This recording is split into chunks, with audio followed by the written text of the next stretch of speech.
യാത്ര തുടർന്ന് രാത്രിയോടുകൂടി ബെൽജിയത്തിന്റെ ക്യാപിറ്റലായ ബ്രസൽസിലെത്തി.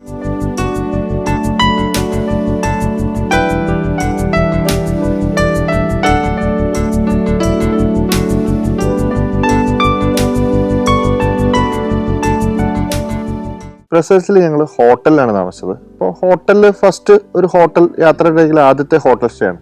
ഈ ഹോട്ടലിൽ ഒരു രാത്രിക്കായിട്ട് ഏകദേശം ഇന്ത്യൻ റുപ്പി 15,000 രൂപയാണ് ചാർജ് വന്നത്. വളരെ ചെറിയൊരു റൂമാണ്. ഈ ഹോട്ടലിലൊക്കെ തന്നെ നമുക്ക് എല്ലാ ഹോട്ടൽസിലും ഇതുപോലുള്ള ഹോട്ടൽസിലൊക്കെ ബഡ്ജറ്റ് ഹോട്ടലാണ്.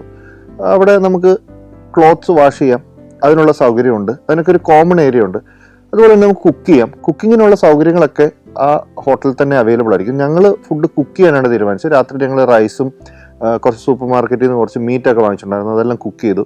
അപ്പോൾ ഈ സമയത്തൊക്കെ ബാക്കിയുള്ള ആളുകളും ഒരുപാട് ആളുകൾ അവിടെ കുക്കിംഗ് ചെയ്യുന്നുണ്ടായിരിക്കും.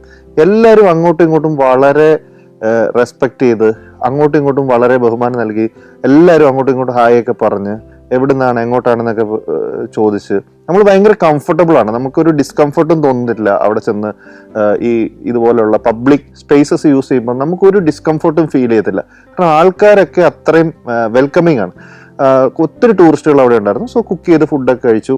അങ്ങനെ അന്ന് രാത്രിയിൽ ഞങ്ങൾ ആ ഹോട്ടലിൽ താമസിച്ച് അടുത്ത ദിവസം ഞങ്ങൾ ബ്രസൽസ് ഒന്ന് കാണാനായിട്ട് ഇറങ്ങി. രാവിലെ താമസിച്ച ഹോട്ടലിൽ നിന്ന് പുറത്തേക്ക് ഇറങ്ങി കഴിഞ്ഞപ്പോൾ തന്നെ കണ്ടത് ഒരുപാട് ഹിന്ദി സിനിമകളിലൊക്കെ കണ്ടിരിക്കുന്ന ഒരു ലൊക്കേഷൻ തന്നെയാണ്. ഒരു പാലമുണ്ട്. അത് ഇതിൻ്റെ ഒരു ഹൈലൈറ്റ് ആണ്. അതിന് ചുറ്റും നടന്ന ഒരുപാട് സോങ്സിലൊക്കെ കണ്ടിട്ടുള്ള ഒരു സ്ഥലമാണ്. അതിനുശേഷം പിന്നീട് പോയത് അറ്റോമിയം എന്ന് പറഞ്ഞിട്ടുള്ള, നമ്മൾ ബെൽജിയം എന്ന് പറയുമ്പോൾ തന്നെ എല്ലായിടത്തും കാണുന്ന ഒരു പിക്ചറായിരിക്കും അറ്റോമിയം. അതായത് 9 സ്റ്റീൽ ബോൾസ് കണക്റ്റഡ് ആയിട്ടുള്ള ഒരു സ്ട്രക്ചറാണ്. ഇത് 1958 വേൾഡ് ഫെയറിന്റെ സമയത്ത് നിർമ്മിച്ച ഒരു നിർമ്മിതിയാണത്. ഇത് ഫോട്ടോയിൽ കാണുന്നതിനെക്കാട്ടിലും ഭയങ്കര വലിപ്പമുള്ളൊരു സ്ട്രക്ചറാണെന്ന് അവിടെ ചെന്നപ്പോഴാണ് മനസ്സിലായത്. Iron crystals 165 billion times enlarge ചെയ്യുമ്പോൾ കാണുന്ന ഒരു കാഴ്ചയാണ് ആക്ച്വലി. അതിൻ്റെ ഒരു സ്ട്രക്ചറാണ് അവിടെ ഉണ്ടാക്കി വെച്ചിരിക്കുന്നത്.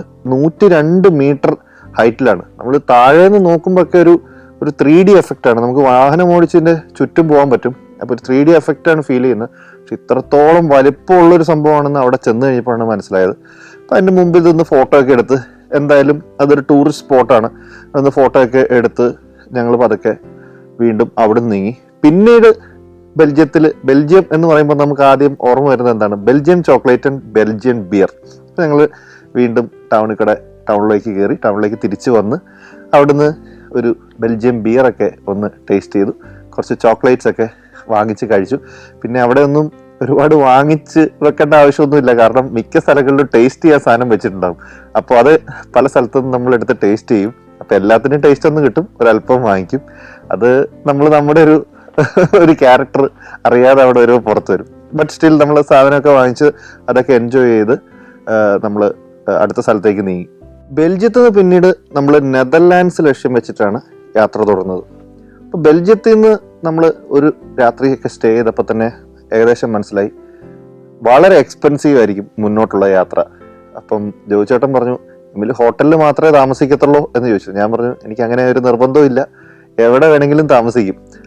ഏതായാലും നിർബന്ധം ഇല്ലാത്തത് നന്നായി. ഇനി അധികം ദിവസം ഇതുപോലെ ഹോട്ടലിൽ താമസിച്ചു കഴിഞ്ഞാൽ ലക്ഷങ്ങൾ ചെലവാകും. നമുക്ക് കുറച്ച് എങ്ങനെയും ബഡ്ജറ്റ് പിടിക്കണം എന്ന് പറഞ്ഞു. ഞാൻ പറഞ്ഞു, ഒരു കുഴപ്പമില്ല, നമുക്ക് ബഡ്ജറ്റ് താമസിക്കാം എന്ന് പറഞ്ഞു. അപ്പൊ നെതർലൻഡ്സിലോട്ട് കിടന്നപ്പോഴത്തേനും ഞങ്ങളൊരു തീരുമാനം എടുത്തു. ക്യാമ്പിംഗ് ഏരിയാസിൽ നമുക്ക് താമസിച്ച് നോക്കാം. അവിടെ യൂറോപ്പിലുള്ള ഒരുപാട് പേര് നമുക്ക് സജസ്റ്റ് ചെയ്തായിരുന്നു, നിങ്ങൾക്ക് ക്യാമ്പിംഗ് ഏരിയാസിൽ ചെന്ന് കഴിഞ്ഞിട്ടുണ്ടെങ്കിൽ നമുക്ക് ക്യാമ്പിംഗ് ഏരിയാസ് എന്ന് പറഞ്ഞാൽ ക്യാമ്പർ വാഹനങ്ങൾ പാർക്ക് ചെയ്യാനായിട്ടുള്ള സ്പേസ് ആണ്. പക്ഷെ മിക്ക ക്യാമ്പിംഗ് ഏരിയാസിലും ഒരു ഹട്ട് ഉണ്ടാവും. ആ ഹട്ട് അത്ര കോസ്റ്റ്ലി ഒന്നുമല്ല, ചീപ്പറായിരിക്കും.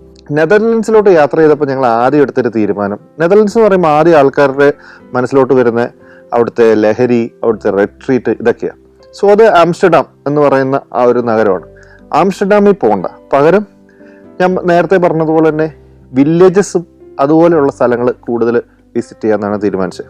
സോ അങ്ങനെ രാത്രിയിൽ നമ്മൾ ആംസ്റ്റർഡാമിൻ്റെ അടുത്തായിട്ട് തന്നെ ഒരു ഭാഗത്താണ്, അവിടെ ഒരു ക്യാമ്പിംഗ് ഏരിയ കണ്ടുപിടിച്ചു. വെളിച്ചമില്ല, ഒച്ചയും ബഹളവും ഒന്നുമില്ല. അപ്പം ഞങ്ങൾ തന്നെ അറിയാണ്ട് പേടിച്ചു പോയി. ഇത് നമ്മൾ വഴി തെറ്റി വന്നതാണോ? കുറേ ഉൾപ്രദേശത്തോടെയൊക്കെ വന്നു. പക്ഷെ ഭയങ്കര സേഫ് ആയിട്ടുള്ള സ്ഥലമായതുകൊണ്ട് മനസ്സിൽ വലിയ പേടിയൊന്നുമില്ല. ഗൂഗിൾ നമ്മളൊരു ഗേറ്റിന് മുമ്പിൽ എത്തിച്ചു. അപ്പോൾ ഗേറ്റിന് മുമ്പിൽ നിന്ന് ഇറങ്ങി. അവിടെ ആരും ഹോണൊന്നും അടിക്കില്ല. വെളിച്ചം കണ്ടപ്പോഴത്തേനും ഒരു നല്ല പ്രായമുള്ളൊരു അപ്പൂപ്പനെ ഇറങ്ങി വന്നു. പിന്നെ ഇറങ്ങി വന്നിട്ട് പറഞ്ഞു വണ്ടി അകത്തോട്ട് കയറ്റിക്കോളാൻ പറഞ്ഞു. വണ്ടി അകത്തോട്ട് കയറ്റി ഞങ്ങൾ നോക്കിയപ്പോൾ ഉണ്ട് നല്ലൊരു ഹട്ടുണ്ട് അവിടെ. നല്ലൊരു ഹട്ട് എന്ന് പറഞ്ഞാൽ ഭയങ്കര ചീപ്പറാണ്. ഏകദേശം പെർ ഹെഡ് 20 euros ആണ് അദ്ദേഹം ചാർജ് ചെയ്തത് പെർ ഹെഡ്. അദ്ദേഹം ഒരു കണ്ടീഷൻ വെച്ചു, നിങ്ങൾ ഈ ഹട്ട് നന്നായിട്ട് ക്ലീൻ ചെയ്ത് രാവിലെ ഇടുവാണെങ്കിൽ, അതായത് അതിനുള്ള ക്ലീനിങ്ങിനുള്ള എല്ലാ സാധനങ്ങളും അതിൻ്റെ അകത്ത് തന്നെ വെച്ചിട്ടുണ്ട്. മോപ്പ് വെച്ചിട്ടുണ്ട്, വാക്വം ക്ലീനർ വെച്ചിട്ടുണ്ട്. ഇത് ക്ലീൻ ചെയ്യുവാണെങ്കിൽ, കുക്കിംഗ് ഒക്കെ ഉണ്ടാവുമെന്ന് അദ്ദേഹത്തിന് അറിയാം, അപ്പോൾ ക്ലീൻ ചെയ്യുവാണെങ്കിൽ 15 euros തന്നാൽ മതി പെർ ഹെഡ് എന്ന് പറഞ്ഞു. അപ്പോൾ ഞങ്ങൾ സന്തോഷമായി, എന്തായാലും ക്ലീൻ ചെയ്യും. അപ്പോൾ അന്ന് രാത്രിയിൽ അവിടെ നിന്നു. പിറ്റേ ദിവസം രാവിലെ എണീറ്റ് കഴിഞ്ഞപ്പോഴാണ് ഭയങ്കര പച്ചപ്പൊക്കെ നിറഞ്ഞ് ഭയങ്കര മനോഹരമായിട്ടുള്ളൊരു സ്ഥലത്താണ് ഈ ഹട്ട് ഇരിക്കുന്നത് എന്ന് മനസ്സിലായത്. അപ്പോൾ ഞങ്ങൾ രാവിലെ തന്നെ അവിടെയൊക്കെ എണീറ്റ് ഫുൾ ക്ലീനൊക്കെ ചെയ്തു. എല്ലാം പഴയതുപോലെയായി. താമസിച്ചിട്ടുണ്ടെന്ന് അറിയാത്തൊരു കണ്ടീഷനിലാക്കി വെച്ച് കൊടുത്തു. ഏതായാലും അപ്പൂപ്പൻ ഞങ്ങൾക്ക് 15 euros പെർ ഹെഡ് വാങ്ങിച്ചുള്ളൂ. അങ്ങനെ അവിടെ നിന്ന് യാത്ര പറഞ്ഞ് ഞങ്ങൾ അടുത്ത നെതർലൻഡ്സിൻ്റെ മറ്റ് ഭാഗങ്ങൾ കാണാനായിട്ട് അവിടെ നിന്ന് ഇറങ്ങി. ആംസ്റ്റർഡാം അല്ലാണ്ട് നെതർലൻഡ്സിൽ എന്താണ് കാണണമെന്ന് വെച്ചാൽ മിക്ക ആളുകളും പറഞ്ഞ ഒരു സ്ഥലമാണ് ഗീത്തോൺ എന്ന് പറഞ്ഞൊരു വില്ലേജ്. അപ്പോൾ ഈ ഗീത്തോൺ വില്ലേജിലേക്ക് ഞങ്ങൾ പോയി. ഭയങ്കര ആ വില്ലേജിൻ്റെ പ്രത്യേകത എന്ന് വെച്ചാൽ വില്ലേജിൻ്റെ അകത്തേക്ക് വാഹനങ്ങൾക്ക് പ്രവേശമില്ല. എല്ലാ വീടുകളുടെയും മുന്നിലൂടെ ബോട്ട് സർവീസ് ഉണ്ട്. എല്ലാം കണക്റ്റഡ് ആണ്. കനാൽസ് വെച്ച് എല്ലാ വീടുകളും കണക്റ്റഡ് ആണ്. മിക്ക വീടുകളും ബോട്ട്സ് ഒക്കെ ഉണ്ട്. ടൂറിസ്റ്റുകൾക്ക് ബോട്ട് ഉപയോഗിച്ച് കനാൽസിലൂടെ യാത്ര ചെയ്യാം. എഗെയിൻ വളരെ ക്ലീൻ ആയിട്ടുള്ളൊരു വില്ലേജ്. അപ്പോൾ വാഹനങ്ങൾ ഇല്ലാത്തതുകൊണ്ടും അതൊരു ഭയങ്കര ഒരു ഡിഫറെൻ്റ് ആയിട്ടുള്ളൊരു ഫീലാണ്. അപ്പോൾ ഈ ഗീത്തോൺ വില്ലേജ് ഒന്ന് എക്സ്പീരിയൻസ് ചെയ്ത് ഞങ്ങൾ പിന്നെ അടുത്ത സ്ഥലത്തേക്ക് പോയി. നമ്മൾ നെതർലൻഡ്സ് എന്ന് പറയുമ്പോൾ ആദ്യം നമ്മുടെ മനസ്സിലേക്ക് വരുന്നത് ഒരു വിൻഡ് മില്ലും അതുപോലെ തന്നെ ഒരു വുഡൻ ഹൗസസ് ഒക്കെയാണല്ലോ. അപ്പോൾ ഈ കാഴ്ചകൾ ഒന്ന് കാണണമെന്ന് മനസ്സിലുണ്ടായിരുന്നു. ഇപ്പൊ ഈ ഗീത്തോൺ എന്ന് പറഞ്ഞ സ്ഥലത്ത് നിന്ന് പിന്നീട് പോയത് ഷാൻസ് എന്ന് പറഞ്ഞൊരു സ്ഥലമാണ്. അവിടെയാണ് ഈ വിൻഡ് മിൽസ് ഒക്കെ നമുക്ക് കാണാൻ പറ്റുക. ഈ വിൻഡ് മിൽസ് നല്ല വലുപ്പമാണ്. അതിനടുത്ത് ചെല്ലുമ്പോഴാണ് നമുക്കിത് ഫീൽ ചെയ്യാൻ പറ്റുക. വീടുകളൊക്കെയാണെങ്കിൽ തന്നെ വളരെ മനോഹരമായിട്ടുള്ള വീടുകളാണ്. ഉടൻ ആ പഴമ നിലനിർത്തിക്കൊണ്ട് ഇന്നും അതുപോലെ മെയിൻറ്റെയിൻ ചെയ്തിരിക്കുകയാണ്. അപ്പം നെതർലൻഡ്സ് നമ്മളെ ഒരുപാട് പാഠങ്ങൾ പഠിപ്പിച്ചു. നമ്മൾ പുറമേ കാണുന്ന ആംസ്റ്റർഡാം പോലെയല്ല, അതിലും ഒരുപാട് ഭംഗിയുള്ള, ഡിപ്പെൻസ് ആൾക്കാരെ ഡിപ്പെൻഡ് ചെയ്തിട്ടാണ് കേട്ടോ ഈ കാര്യങ്ങളൊക്കെ. കാരണം എനിക്ക് പൊതുവെ ശാന്തമായിട്ടുള്ള വില്ലേജുകളും അങ്ങനെയുള്ള കാഴ്ചകളും ആളുകൾ കുറഞ്ഞ സ്ഥലങ്ങൾ കാണാനാണ് താല്പര്യം. വളരെ ഹാപ്പനിങ് ആയിട്ടുള്ള സ്ഥലങ്ങൾ ഇഷ്ടപ്പെടുന്ന ആളുകളുണ്ട്. ഡിപ്പെൻസ് ആണ്.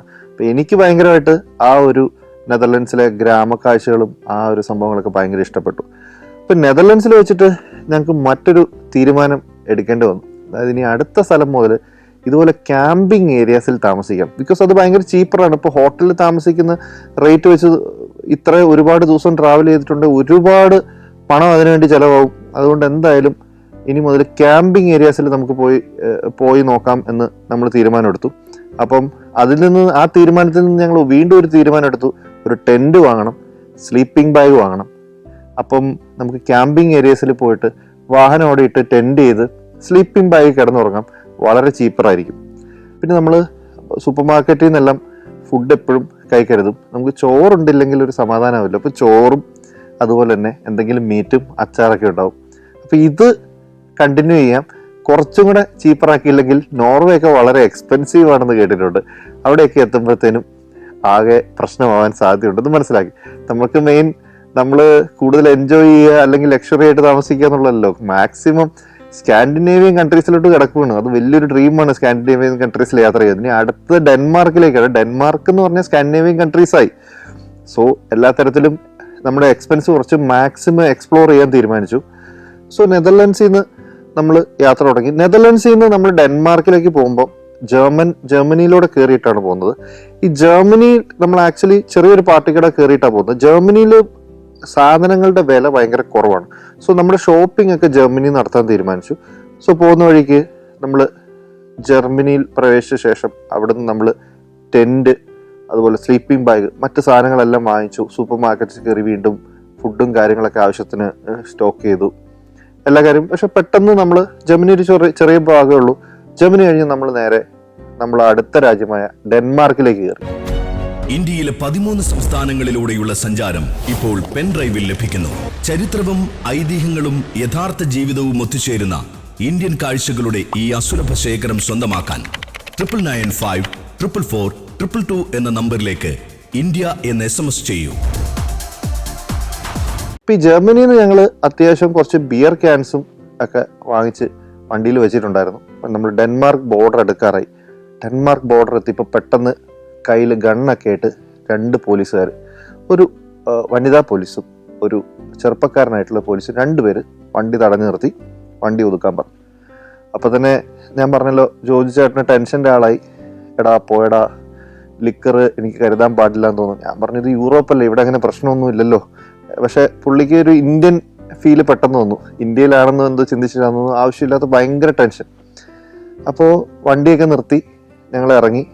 അപ്പോൾ അവർ കാഷ്വലി നമ്മുടെ പാസ്പോർട്ടും കാര്യങ്ങളൊക്കെ കറക്റ്റാണോ എന്ന് ചെക്ക് ചെയ്യാനായിട്ടായിരുന്നു. കറക്റ്റ് സമയത്ത് ജോയിച്ചേട്ടൻ്റെ പാസ്പോർട്ടും കാണുന്നില്ല.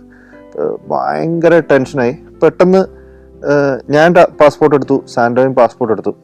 അത് ഞങ്ങളുടെ പ്രൊഫൈല് കാണിച്ചു. ഞങ്ങളിങ്ങനെ ഇൻഫ്ലുവൻസേഴ്സാണ്, ഞങ്ങൾ ഇൻസ്റ്റഗ്രാമിലും യൂട്യൂബിലൊക്കെ വീഡിയോ ചെയ്യുന്നതാണ് എന്ന് കണ്ടപ്പോൾ പെട്ടെന്ന് ആ പോലീസുകാരി പറഞ്ഞു, എൻ്റെ ഒരു ബേസ് എന്ന് പറയുന്നത് മുംബൈ ആണ്, എൻ്റെ പേരൻസ് ഒക്കെ മുംബൈ ആണ്. സോ ഇതൊരു ഇന്ത്യൻ ഒറിജിൻ ഉള്ളൊരു പോലീസുകാരിയായിരുന്നു. അപ്പം കൂടുതൽ അപ്പോഴത്തേനും ഒന്ന് റിലാക്സ്ഡ് ആയി. പെട്ടെന്ന് ജോജോട്ടൻ പറഞ്ഞു, എൻ്റെ വൈഫ് കമാൻഡോ ആണ്, ഫ്രഞ്ച് കമാൻഡോ ആണെന്നൊക്കെ പറഞ്ഞപ്പോഴത്തേനും ആ സീൻ, ആ ടെൻഷനും ഇതൊക്കെ ഒന്ന് കുറഞ്ഞു. അപ്പോൾ ഞങ്ങൾ അവരുടെ അടുത്ത് ചോദിച്ചു, മറ്റു സ്ഥലങ്ങളിലൊക്കെ ഫ്രാൻസിലും അവിടെയൊക്കെ പ്രശ്നങ്ങളൊക്കെ ഉണ്ടെന്ന് ഇങ്ങനെ കേട്ടിട്ടുണ്ട്, വണ്ടിക്കകത്ത് സാധനങ്ങൾ എടുത്തോണ്ട് പോകുന്നതൊക്കെ. അപ്പം ഡെൻമാർക്കിൽ അങ്ങനെ എന്തെങ്കിലും പ്രശ്നമുണ്ടോ, ഞങ്ങൾ ആദ്യമായിട്ട് വരുന്നതെന്ന് പറഞ്ഞു. അപ്പോൾ പോലീസുകാർ പറഞ്ഞു, welcome to the safest country in the world, നിങ്ങൾ ധൈര്യമായിട്ട് എവിടെ വേണമെങ്കിലും പൊക്കോ എന്നുള്ളത്. പിന്നീട് ഞങ്ങൾക്ക് മനസ്സിലായി, കള്ളന്മാരില്ലാത്തൊരു രാജ്യമാണ്. അത്ര സേഫസ്റ്റ് ആയിട്ടുള്ള, ലോകത്തിലെ ഏറ്റവും സേഫസ്റ്റ് ആയിട്ടുള്ള ഒരു രാജ്യത്തിലേക്കാണ് നമ്മൾ കയറിയതെന്നുള്ളത്. കുറച്ച് കഴിഞ്ഞപ്പോഴത്തേനും പോലീസുകാരൊക്കെ നന്നായി സംസാരിക്കാൻ തുടങ്ങി. ഒരു പൊയ്ക്കോ എന്ന് പറഞ്ഞിട്ട് മറ്റു വിശേഷങ്ങളും ഇന്ത്യയെ പറ്റിയൊക്കെ അവർ ചോദിച്ചു. ഞങ്ങളും കുറേ വിശേഷങ്ങളൊക്കെ ചോദിച്ചു. അവർ കുറേ കാര്യങ്ങൾ ഞങ്ങൾക്ക് പറഞ്ഞു തന്നു. അപ്പോൾ നമ്മൾ പതുക്കെ അവിടെ നിന്ന് അത് കഴിഞ്ഞ് മുന്നോട്ട് യാത്ര തുടർന്നു. ക്യാമ്പിംഗ് ഏരിയാസ് നമുക്ക് iOverland എന്ന് പറഞ്ഞൊരു ആപ്പ് ഉപയോഗിച്ചിട്ടാണ് നമ്മൾ ക്യാമ്പിംഗ് സൈറ്റ് കണ്ടുപിടിച്ചുകൊണ്ടിരുന്നത്. അപ്പോൾ അതിലവിടെ തൊട്ടടുത്തായിട്ടൊരു ബെറ്റർ ആയിട്ടുള്ളൊരു ക്യാമ്പ് സൈറ്റ് ഉണ്ടെന്ന് പറഞ്ഞു. നമ്മൾ അങ്ങോട്ട് ആ ക്യാമ്പ് സൈറ്റിലേക്ക് രാത്രിയിൽ തന്നെ എത്തി. ക്ലൈമറ്റ് ഒക്കെ വളരെ നല്ലൊരു ക്ലൈമറ്റ് ആയിരുന്നു. അപ്പോൾ അന്നാണ് ആദ്യമായിട്ട് നമ്മൾ ടെൻ്റ് അടിച്ച് ടെൻറ്റിൽ കിടക്കുന്ന ഒരു ദിവസം അന്നായിരുന്നു. നമ്മൾ വാങ്ങിച്ച ടെൻ്റൊക്കെ, എനിക്ക് ടെൻറ്റ് സെറ്റ് ചെയ്യാൻ അത്ര നന്നായിട്ട് അറിയത്തില്ല, പക്ഷെ സാൻഡോ ആ കാര്യത്തിൽ അഗ്രഗണ്യനാണ്. ഒരു 5 മിനിറ്റ് കൊണ്ട് സാൻഡോ ടെൻ്റൊക്കെ സെറ്റ് ചെയ്തു.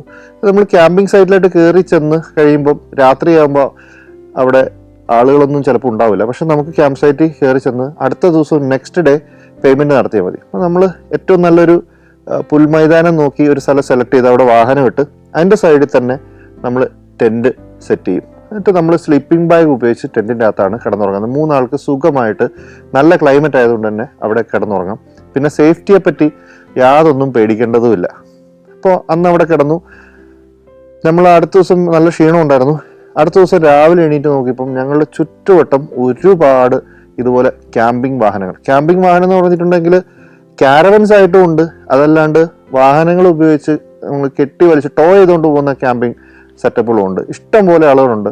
വളരെ ലക്ഷറീസ് ആയിട്ടുള്ള ക്യാമ്പിങ്ങും ഉണ്ട്. പക്ഷെ ആർക്കും, നമ്മൾ മാത്രമാണ് ടെൻറ്റ് അടിച്ച് അവിടെ താമസിക്കുന്നത്, ബാക്കി എല്ലാവരും ക്യാമ്പർ വാഹനത്തിലാണ്. ആർക്കും ഒരു തിരിച്ചു വ്യത്യാസമോ നമ്മളെ കണ്ടിട്ട് ഒരു ചെറിയ ആൾക്കാരാണെന്നോ ചിരിയോ ഒന്നുമില്ല. എല്ലാവരെയും അവർ ഒരേപോലെ കാണുന്നു. വളരെ വെൽക്കമിങ് ആയിട്ട് എല്ലാവരും ഹായ് എന്ന് പറയുന്നു. ഇപ്പോൾ ടെൻറ്റിൽ നിന്ന് ഇറങ്ങി ഞങ്ങൾ രാവിലെ ഈ ക്യാമ്പിംഗ് ഏരിയ ഒന്ന് ചുറ്റി കാണാൻ വേണ്ടി പോയി. കാരണം അത്രയും വലിയൊരു ക്യാമ്പിംഗ് ഏരിയ ആദ്യമായിട്ടാണ് പോകുന്നത് നമ്മൾ. ഇപ്പോൾ ക്യാമ്പിംഗ് എന്ന് പറഞ്ഞാൽ വലിയ ഗ്രൗണ്ടാണ്, പുൽമൈതാനമാണ്. അപ്പോൾ ഓരോ വണ്ടികൾക്കും ഒരു സ്പേസ് ഉണ്ടാവും. ആ സ്പേസിലിട്ട് നമുക്ക് അവിടെ വാഹനം പാർക്ക് ചെയ്യാം. നമ്മൾ ടെൻറ്റ് ചെയ്തു. അങ്ങനെ ഒത്തിരി സ്പേസ് ഉണ്ട്. ഇതിൽ നിന്ന് കുറച്ച് വിട്ടുമാറിയായിട്ട് ഒരു വലിയ ബിൽഡിംഗ് ഉണ്ടാവും. ഈ ബിൽഡിങ്ങിൻ്റെ അകത്ത് ഒരുപാട് ടോയ്ലറ്റ്സും, വളരെ ക്ലീൻ ആയിട്ടുള്ള ടോയ്ലറ്റ്സും, അതുപോലെ കുക്കിങ്ങിനാണെങ്കിൽ തന്നെ കിച്ചണൊക്കെ അവിടെ പാത്രങ്ങളുണ്ട്, നമുക്ക് കട്ട് ചെയ്യാനുള്ള സാധനങ്ങളുണ്ട്, ഓവനുണ്ട്, എല്ലാ ഫെസിലിറ്റീസും ഉണ്ട് നമുക്ക് കുക്ക് ചെയ്യാനായിട്ട്. സോ രാവിലെ നമ്മൾ അവിടെ പോയി കുക്ക് ചെയ്ത് കുളിയൊക്കെ കഴിഞ്ഞ് അങ്ങനെ ഈ ക്യാമ്പിങ്ങിൻ്റെ ഒരു ബെസ്റ്റ് എക്സ്പീരിയൻസ് ഡെൻമാർക്ക് മുതലാണ് ലഭിച്ചു തുടങ്ങിയത്. അപ്പോൾ അവിടുന്ന് നമ്മൾ ഡെൻമാർക്കിൽ നിന്ന് അടുത്ത ലൊക്കേഷനിലോട്ട് പോകുന്നു. ഡെൻമാർക്ക് എന്ന് പറഞ്ഞാൽ വളരെ കുന്നുകളൊന്നും അധികമില്ല, എല്ലാം പ്ലെയിൻ ആയിട്ടുള്ള സ്ഥലമാണ്. അതുകൊണ്ട് തന്നെ ഒരുപാട് സൈക്ലിംഗ് പോലുള്ള ആക്ടിവിറ്റീസ് ഒക്കെ ചെയ്യുന്ന ഒരുപാട് ആളുകളെ കണ്ടു. ഞങ്ങൾ ഈ എബിൾട്ടോഫിൽ നിന്ന് ഹെർച്ചൽസ് എന്ന് പറഞ്ഞിട്ടുള്ള ഒരു മുനമ്പിലോട്ടാണ്, ഒരു ടിപ്പിലോട്ട്, അതായത് നോർത്തേൺ ഡെൻമാർക്കിലെ ഒരു പോയിന്റിലോട്ടാണ് പോയത്. അവിടെ നിന്നാണ് ഞങ്ങൾക്ക് നോർവേയിലെ ക്രിസ്ത്യൻസാൻ എന്ന് പറഞ്ഞ സ്ഥലത്തേക്ക് ഫെറി ഉള്ളത്. നമ്മൾ ക്യാമ്പ് ചെയ്ത ലൊക്കേഷനിൽ നിന്ന് നോർത്ത് ഡെൻമാർക്കിലെ ഹെർച്ചസിലേക്കുള്ള യാത്രയ്ക്ക് ഇടയ്ക്ക് തന്നെ നമ്മൾ ചെറിയ ചെറിയ വില്ലേജസിലും കൊച്ചു കൊച്ചു പട്ടണങ്ങളൊക്കെ ഉണ്ട്, അവിടെ ഒന്ന് കയറാൻ തീരുമാനമെടുത്തു. ഞങ്ങൾ കണ്ട ഒരു കാഴ്ച എന്ന് പറഞ്ഞാൽ വളരെ കുറച്ച് പോപ്പുലേഷൻ മാത്രമേ അവിടെയുള്ളൂ. അപ്പോൾ നമ്മളൊരു സ്കാൻഡിനേവിയൻ കൺട്രിയിലൂടെ യാത്ര ചെയ്യുകയാണ്. അപ്പോൾ ഇവിടെ എനിക്ക് മനസ്സിലായ ഒരു കാര്യം, സ്വതവേ ഈ സ്കാൻഡിനേവിയൻ കൺട്രീസിലൊക്കെ തന്നെ ആളുകൾ ഒരുപാട് ആർഭാടപ്രിയരൊന്നുമല്ല. അവർ വളരെ മിനിമലിസ്റ്റ് ആയിട്ടുള്ളൊരു ലൈഫ് ഒക്കെ ആണ് എൻജോയ് ചെയ്യുന്നത്. വലിയ വാഹനങ്ങളോ അങ്ങനെയൊന്നുമില്ല. പിന്നെ വളരെ ഒരു വീടുകളിൽ തന്നെയാണ്. ഒത്തിരി പുറത്തൊന്നും എപ്പോഴൊന്നും ആളുകളെ ഒന്നും കാണാറില്ല. മറ്റു ജോലികളും തിരക്കുകളിലൊക്കെ ആയിരിക്കും. പോപ്പുലേഷനൊക്കെ വളരെ കുറവാണ്, വളരെ ശാന്തമാണ് സ്ഥലം. അങ്ങനെ ഞങ്ങളൊരു കടൽത്തീരത്തുള്ള ഒരു കൊച്ചു വില്ലേജ് ഒക്കെ ഒന്ന് കണ്ട് അതിനുശേഷം നമ്മൾ ഹെർച്ചൽസ് എന്ന് പറഞ്ഞ സ്ഥലത്തെത്തി. നമ്മൾ നോർവേയിലേക്ക് പോകാനുള്ള ഷിപ്പിലേക്ക് കയറാൻ തയ്യാറെടുക്കുകയാണ്. ഈ ഫെറി എന്ന് പറയുമ്പോൾ ഞാൻ വിചാരിച്ചു നമ്മുടെ നാട്ടിലൊക്കെ ഉള്ളൊരു ചെറിയൊരു സിസ്റ്റമാണെന്ന്. അങ്ങനെയല്ല, വലിയൊരു ഷിപ്പ് യാർഡൊക്കെ പോലത്തെ, അല്ലെങ്കിൽ ഒരു ഷിപ്പിന്റെ പോർട്ടൊക്കെ പോലത്തെ ഒരു സെറ്റപ്പാണ് ഈ ഫെറി എന്ന് പറഞ്ഞു കഴിഞ്ഞാൽ. അപ്പം നമ്മളിവിടെ എത്തിക്കഴിഞ്ഞപ്പം അവിടെ നമ്മൾ ഓൺലൈനായിട്ട് ബുക്ക് ചെയ്തിട്ടുണ്ടായിരുന്നു, കണ്ടു. ഫ്യോർഡ് ലൈൻ എന്ന് പറഞ്ഞ ഒരു ഫെറിയിലാണ് നമ്മൾ പോകുന്നത്. ഫ്യോർഡ് ലൈൻ എന്ന് പറഞ്ഞ ഫെറി എന്ന് നമുക്ക് പറയാൻ പറ്റില്ല. ആക്ച്വലി ഇതൊരു വലിയൊരു ഷിപ്പാണ്. അപ്പം ഇത് ദൂരെ നിന്ന് കണ്ടപ്പോൾ തന്നെ മനസ്സിലായി ഇത് ഷിപ്പാണ്. തൊട്ടപ്പുറത്ത് കളർ ലൈൻ എന്നൊക്കെ പറഞ്ഞിട്ട്, മെയിനായിട്ട് ഇവിടെ ഫ്യോർഡ് ലൈൻ, കളർ ലൈൻ എന്നൊക്കെ പറഞ്ഞ ഫെറി സർവീസുകളാണ് കൂടുതലും കാണാൻ സാധിച്ചത്. അപ്പം നമ്മുടെ ഷിപ്പിലേക്ക് യാത്ര ചെയ്യാം. ഇപ്പോൾ ഒരുപാട് വലിയ റോഡുകളാണ്, ഒത്തിരി ദൂരം പോകണം. ഞങ്ങൾ ഓൾറെഡി ലേറ്റാണ്. അപ്പോൾ അങ്ങനെ പോയി ഞങ്ങൾക്ക് വഴിയൊക്കെ തെറ്റി. ജോജുവേട്ടനാണെങ്കിൽ ആകെ പാനിക്കായി. ജോജുവേട്ടൻ അവിടെ ഒരു റിഫ്ലക്ടർ ജാക്കറ്റെല്ലാം ഇട്ട് നിന്ന ഒരു സെക്യൂരിറ്റിക്കാരനെ കണ്ടത് പോലീസുകാരാണെന്ന് പറഞ്ഞ് ഭയങ്കരമായിട്ട് പേടിച്ചു. അപ്പോൾ ഇത് കണ്ട് ഞങ്ങൾക്ക് ചിരി വന്ന് ഞങ്ങളുടെ ടെൻഷൻ കുറെ കുറഞ്ഞു. അങ്ങനെ എങ്ങനെയൊക്കെയോ ഞങ്ങൾ ഷിപ്പിലോട്ട് ഉള്ള എൻട്രൻസിലെത്തി. ഞങ്ങൾ ഷിപ്പ് സ്റ്റാർട്ട് ചെയ്യുന്നതിന് ജസ്റ്റ് ഒരു 5 മിനിറ്റ് മുമ്പാണ് എൻട്രൻസിലെത്തിയത്. നോക്കിപ്പോൾ ഒരു പടുകൂറ്റൻ ഷിപ്പിന്റെ ബാക്കിലൂടെ നമ്മൾ വണ്ടി ഉള്ളിലോട്ട് കയറ്റി 1-2 നിലയൊക്കെയാണ് ഇതിൻ്റെ അകത്ത് വാഹനങ്ങൾ പാർക്ക് ചെയ്തിരിക്കുന്നത്. ഒരുപാട് വണ്ടികൾ, 100 കണക്കിന് വാഹനങ്ങളാണ് ഇതിൻ്റെ അത് പാർക്ക് ചെയ്തിരിക്കുന്നത്. മിക്കതും ക്യാമ്പിംഗ് സെറ്റപ്പുള്ള വാഹനങ്ങൾ, അല്ലെങ്കിൽ ഒരുപാട് ഗ്രൂപ്പായിട്ട് വന്ന് യാത്ര ചെയ്യുന്ന സെറ്റ് ഓഫ് വെഹിക്കിൾസ്. അതിൽ കുറെ ക്ലാസിക് വാഹനങ്ങളുടെ ഒരു ഗ്രൂപ്പ്സ് ഉണ്ട്. അതുപോലെ തന്നെ വലിയ ക്യാമ്പർ വാഹനങ്ങളുടെ ഗ്രൂപ്പുകളുണ്ട്. ഇതുപോലെ ഒരുപാട് ആളുകൾ, ഒരുപാട് വാഹനങ്ങൾ, മൊത്തം ഒരു ആഘോഷമായിട്ട് ഈ ഷിപ്പിൽ എതുക്കുവാണ്. അപ്പോൾ ഈ ഷിപ്പിൽ നമ്മൾ വാഹനം കയറ്റി ഒരു സ്ഥലത്ത് പാർക്ക് ചെയ്തിട്ടുണ്ടെങ്കിൽ അവർ നമുക്ക് ഇൻസ്ട്രക്ഷൻ ഒക്കെ തരും. കറക്റ്റ് വരിയായി കറക്റ്റ് ഒരു ഗ്യാപ്പ്, അവർ പറയുന്ന ഗ്യാപ്പിൽ വാഹനം ഇട്ട് വണ്ടി ലോക്ക് ചെയ്ത് നമ്മൾ ആ വണ്ടി പാർക്ക് ചെയ്യുന്ന ഏരിയയിൽ നിന്ന് ശരിക്കും മറ്റ് ഡെക്കിലേക്ക് പോകണം. അപ്പോൾ നമ്മൾ ഡെക്കിലേക്ക് കയറിയപ്പോഴാണ് വീണ്ടും അത്ഭുതം കാണുന്നത്. ഇത് എല്ലാ സെറ്റപ്പും ഉള്ള ഒരു വലിയ ഷിപ്പാണ്. ഈ ഷിപ്പിനകത്ത് നമുക്ക് ഷോപ്പിങ്ങിനായിട്ടുള്ള സ്പേസ് ഉണ്ട്, ഹോട്ടൽസ് ഉണ്ട്, ബാറുണ്ട്, നമുക്ക് പുറത്തിരിക്കാനായിട്ടുള്ള ഡെക്കുണ്ട്, വലിയൊരു ഷിപ്പ്, ഹെലിപാഡ് ഉണ്ട്. അപ്പം ഞങ്ങളിത് ഷിപ്പ് ഒരു അറ്റം മുതൽ നടന്ന് കാണാൻ തുടങ്ങി. ഇതിൻ്റെ അകത്ത് ആളുകൾക്ക് താമസിക്കാനുള്ള വിവിധ ശ്രേണിയിലുള്ള മുറികളുണ്ട്. ബഡ്ജറ്റിൽ താമസിക്കുന്നവർക്ക് ബഡ്ജറ്റ് ഉണ്ട്, സിംഗിൾ ക്യാബിൻ ഉണ്ട്, ലക്ഷറി, ഡീലക്സ് എല്ലാം ഉണ്ട്. കാഴ്ച കണ്ട് പോകാവുന്ന പുറത്തോട്ടുള്ള വിസിബിലിറ്റി ഉള്ള റൂമുകളുണ്ട്. ഓരോന്നിനും ഓരോ താരിഫാണ്. ഞങ്ങളിത് നടന്ന് കണ്ട് മുന്നോട്ട് പോയി ഏറ്റവും ബാക്കിൽ പോയി കുറേ സമയം പുറത്തോട്ടുള്ള കാഴ്ചകളൊക്കെ കണ്ടു. പിന്നെയാണ് അറിയുന്നത് ഈ ഷിപ്പ് ആദ്യം നോർവേ ചെന്ന് നോർവേയിൽ നിന്ന് ഐസ്ലാൻഡിലേക്കും പോകുന്നുണ്ട്. ഐസ്ലാൻഡിലേക്ക് വാഹനം കൊണ്ടുപോയി അവിടെ യാത്ര ചെയ്യാനും ക്യാമ്പ് ചെയ്യാനുള്ള ആളുകളും ഈ ഷിപ്പിൽ തന്നെയുണ്ട്. സോ അതൊരു ഭയങ്കര ഒരു ഡിഫറെൻ്റ് ആയിട്ടുള്ള ഒരു എക്സ്പീരിയൻസ് ആയിട്ട് ഫീൽ ചെയ്തു ആ ഷിപ്പിൻ്റെ അകത്തുള്ള അനുഭവങ്ങൾ. കുറേ സമയം, ഏകദേശം 2-3 മണിക്കൂറായിരുന്നു യാത്ര ചെയ്തത്. ആ 2-3 മണിക്കൂർ പെട്ടെന്ന് തന്നെ കടന്നുപോയി. കുറേ സമയം ഈ ഷിപ്പിലൊക്കെ കാഴ്ചകളൊക്കെ കണ്ടപ്പോഴത്തേനും ആ 3 മണിക്കൂർ പെട്ടെന്ന് കടന്നുപോയി. അങ്ങനെ ദൂരെ കര കണ്ടു തുടങ്ങിയപ്പോഴത്തേനും ഞങ്ങൾ ഒന്നും കൂടെ ഷിപ്പ് നടന്ന് ഇറങ്ങുന്നതിന് മുമ്പായിട്ടൊന്ന് കാണാമെന്ന് വെച്ചു. അപ്പം പെട്ടെന്ന് സാൻഡോ ഭയങ്കര വികാരാധീനായി പറഞ്ഞു, ഞാൻ ഷിപ്പിലാണ് ജോലി ചെയ്തുകൊണ്ടിരുന്നത്, എനിക്ക് ഷിപ്പിൻ്റെ ഓരോ ഹൃദയ സ്പന്ദനങ്ങളും അറിയാം, എന്നൊക്കെ പറഞ്ഞ് സാൻഡോ ആദ്യം ഈ യൂട്യൂബ് പരിപാടികളിലേക്കൊക്കെ കിടക്കുന്നതിന് മുമ്പ് ഷിപ്പിലായിരുന്നു, എപ്പോഴും യാത്രയും പറയുന്നുണ്ട്. അങ്ങനെ ഞങ്ങളെ സാൻഡോ പറഞ്ഞു, ഞാൻ കാണിച്ചു തരാം നിങ്ങൾക്ക് ഷിപ്പ് എന്ന് പറഞ്ഞ് ഞങ്ങൾ ഷിപ്പിൻ്റെ അകത്തോടെ നടന്നു തുടങ്ങി. ഞങ്ങൾ ഏറ്റവും ഷിപ്പിൻ്റെ എൻജിൻ സൈഡിലാണ് നിൽക്കുന്നത്, നമുക്ക് ക്യാപ്റ്റൻ്റെ റൂമും ഒക്കെ ഒന്ന് പോയി കാണാമെന്ന് പറഞ്ഞു. അപ്പോൾ ഞങ്ങൾ ഡെക്കിലൂടെ നടക്കുകയാണ്. അതിൽ ആളുകൾ താമസിക്കുന്ന കുറേ ലെങ്തി ആയിട്ടുള്ള കോറിഡോർസ് ഉണ്ട്. ഞാൻ നടക്കാൻ തുടങ്ങി. അത് ഈ സ്റ്റെപ്പ് ഇറങ്ങണം, താഴെ ഇറങ്ങണം, തിരിയണം, ലിഫ്റ്റ് കയറണം, ഇങ്ങനെയൊക്കെ ക്യാപ്റ്റൻ്റെ ആ ഒരു ഏരിയയിലോട്ട് എത്താൻ പറ്റത്തുള്ളൂ. സാൻഡോയുടെ ഇൻസ്ട്രക്ഷൻ അനുസരിച്ച് ഞങ്ങൾ ഒത്തിരി നടന്ന് കുറേ കഴിഞ്ഞപ്പം സാൻഡോ ഞങ്ങളുടെ അടുത്ത് പറഞ്ഞു, കണ്ടോ ഇവിടെ കുലുക്കം വ്യത്യാസമുണ്ട്, ഇത് വെച്ചിട്ട് എനിക്കറിയാം എത്ര ഷിപ്പിൻ്റെ ക്യാപ്റ്റൻ്റെ ഭാഗത്തേക്ക് എത്ര ദൂരമുണ്ടെന്നൊക്കെ പറഞ്ഞ് വലിയ ബിൽഡപ്പിലൊക്കെ നടന്ന് ലാസ്റ്റ് എന്താ സംഭവിച്ചതെന്ന് വെച്ചാൽ കുറേ കറങ്ങി തിരിഞ്ഞ് ലിഫ്റ്റൊക്കെ കയറി ഞങ്ങൾ ആദ്യം നടന്നു തുടങ്ങിയ സ്ഥലത്ത് തന്നെ എത്തി. അപ്പം ഞങ്ങൾ സാൻഡോയോട് പറഞ്ഞു, ഏതായാലും ഈ ഷിപ്പിലെ ജോലി നിർത്തിയത് നന്നായി, അതുകൊണ്ട് ഇപ്പം വലിയ കുഴപ്പമില്ലാതെ ജീവിച്ചു പോകുന്നുണ്ടല്ലോ എന്നൊക്കെ പറഞ്ഞു. അങ്ങനെ തമാശകളൊക്കെ ഞങ്ങൾ പാർക്കിംഗ് ലോട്ടിലോട്ട് ഇറങ്ങി. ക്യാപ്റ്റനെ കാണാൻ പറ്റിയില്ല കേട്ടോ. ഷിപ്പ് കരയോട് എടുക്കുന്നതിന് ഒരു നിശ്ചിത സമയത്ത് ആവുമ്പോൾ മാത്രമേ നമുക്ക് പാർക്കിംഗ് ലോട്ട് ഉള്ള പ്രവേശനം അനുവദിക്കത്തുള്ളൂ. സോ നമ്മൾ പാർക്കിങ്ങിലേക്ക് പോയി വാഹനം എടുത്ത് സ്റ്റാർട്ട് ചെയ്ത് ഷിപ്പ് കരയ്ക്കെടുത്ത് പാതിരാ സൂര്യൻ്റെ നാട് എന്നറിയപ്പെടുന്ന നോർവേയിലേക്ക്.